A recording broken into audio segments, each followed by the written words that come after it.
चाहता हूं कि जो लोग राम भक्त कार्यसेवकों की हत्या करवाने वाले, उनका समर्थन करने वाले, राम मंदिर के उद्घाटन में बुलाने पर भी न जाने वाले और बाबर की कब्र पर 3 पीढ़ियों तक बगैर बुलाए जाकर सिजदा करने वाले कि 1959 नेहरू, 69 इंदिरा गांधी, 2005 मनमोहन सिंह के साथ राहुल गांधी, उनके बारे में देश की जनता का चित्त बहुत स्पष्ट है कि कौन रावणी वृत्ति का प्रतीक है और कौन राम के संस्कारों का प्रतीक है।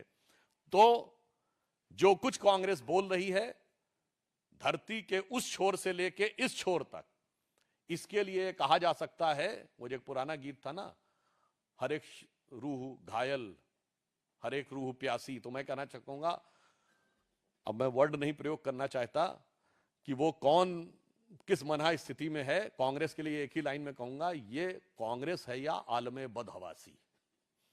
तो वो पूरे बदहवासी के आलम में कांग्रेस आ चुकी है। और मैं देश से कहना चाहता हूं इस विषय पे कि ये खतरनाक शक्तियों के, विदेशी शक्तियों के हाथ में कांग्रेस जाने या अनजाने, मैं दोनों बात से कह रहा हूं, जो कांग्रेस के नेता जान रहे हैं वो देश के लिए, देश के साथ द्रोह कर रहे हैं। जो नहीं जान रहे हैं, अनजाने में टूल बने हुए हैं, उनको समझदारी दिखानी चाहिए और इन नेताओं को रोकना चाहिए। मगर बहुत स्पष्ट हो गया है कि कांग्रेस इस समय राष्ट्र विरोधी तत्वों के हाथ का एक खिलौना बनती जा रही है। कांग्रेस का नेतृत्व एक जमाने में इतना परिपक्व था, आज की डेट में उतना ही अपरिपक्व है। कांग्रेस का नेतृत्व एक जमाने में अल्ट्रा लेफ्ट और इन लोगों को यूज करना जानता था, इंदिरा गांधी और पीवी नरसिम्हा राव तक। आज उनके द्वारा यूज होने लगा है। यह सिर्फ कांग्रेस के लिए समस्या नहीं है, आज देश के लिए चिंता का विषय है। धन्यवाद।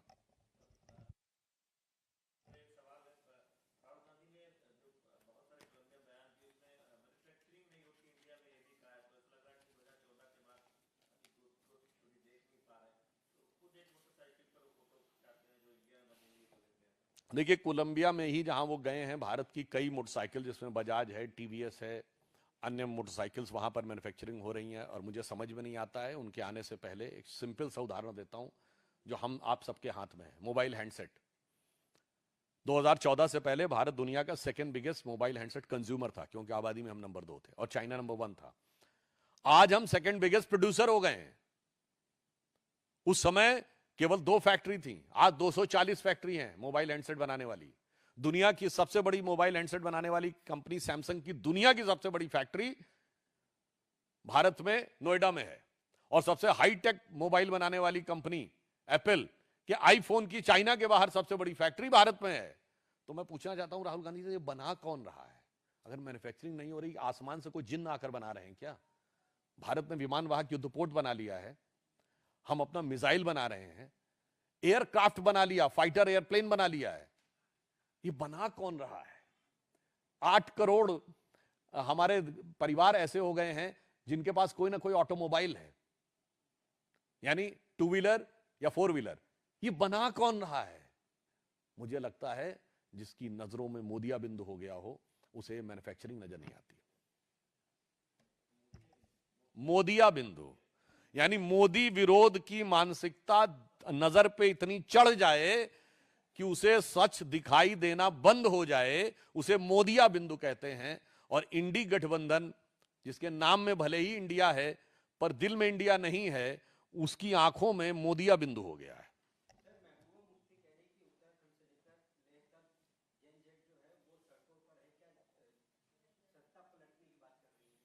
अच्छा, उनके दौरे हुकूमत में जो सड़कों पे आते थे वो कौन थे?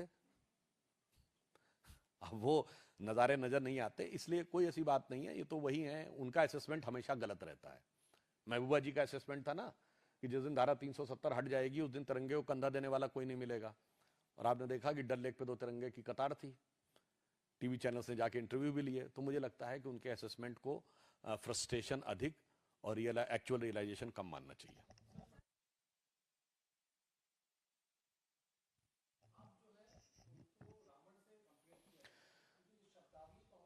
मैंने इसका उत्तर दे दिया है। और वो जितने भी प्रकार के अपशब्दों का प्रयोग करें, प्रधानमंत्री जी को कितना भी छोटा साबित करने का प्रयास करें, उससे प्रधानमंत्री जी के व्यक्तित्व की गरिमा पर असर नहीं पड़ता, और अपने को कितना भी महान दिखाने का प्रयास करें, उनकी लघुता में गुरुता नहीं दिखेगी।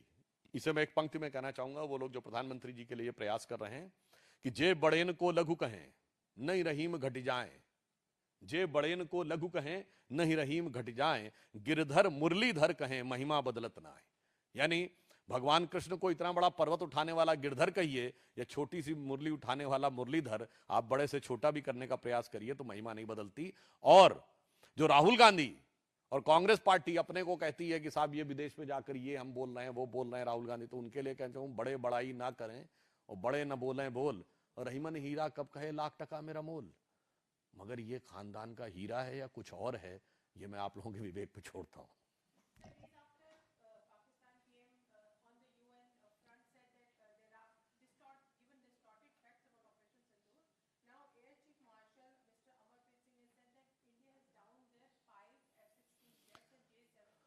वैसे तो एक बार